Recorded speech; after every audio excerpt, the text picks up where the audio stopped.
ಸ್ನೇಹಿತರೆ, ಮನೆಯಲ್ಲಿ ನಾನ್ ವೆಜ್ಜನ್ನು ತಿಂದಾಗ ನಿಮಗೆ ಹೊಟ್ಟೆ ನೋವು, ವಾಂತಿ, ಭೇದಿ ಆಗ್ತಾ ಇದೆಯಾ? ಇದಕ್ಕೆ ಕಾರಣ ನಾವು ಹೊರಗಡೆಯಿಂದ ತಂದಂತಹ ನಾನ್ ವೆಜ್ಗಳು ಎಲ್ಲೆಂದರಲ್ಲಿ ಇಟ್ಟು ಕಟ್ ಮಾಡಿರ್ತಾರೆ.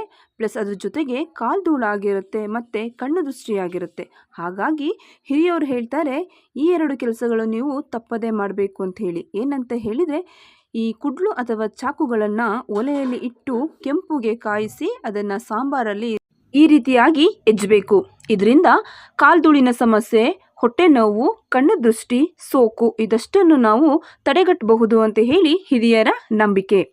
2ನೇದಾಗಿ ಉಪ್ಪು ಮೆಣಸನ್ನು ಕೂಡ ಈ ರೀತಿ ತೆಗೆದುಕೊಂಡು ಆ ಸಾಂಬಾರಿನಲ್ಲಿ ನೀವುಳಿಸಿ ನೀವು ಇದನ್ನು ಹೊರಗಡೆ ಎಸೆಯೋದ್ರಿಂದನೂ ಕೂಡ ನಿಮಗೆ ಬಂದಂತಹ ಸಮಸ್ಯೆಗಳನ್ನು ತಡೆಗಟ್ಟಬಹುದು. ವಿಡಿಯೋ ಇಷ್ಟ ಆದರೆ ವಿಡಿಯೋವನ್ನು ಲೈಕ್ ಮಾಡಿ, ಶೇರ್ ಮಾಡಿ, ಕಮೆಂಟ್ ಮಾಡಿ. ಹಾಗೆ ಚಾನಲನ್ನು ಸಬ್ಸ್ಕ್ರೈಬ್ ಮಾಡ್ಕೊಳ್ಳಿ.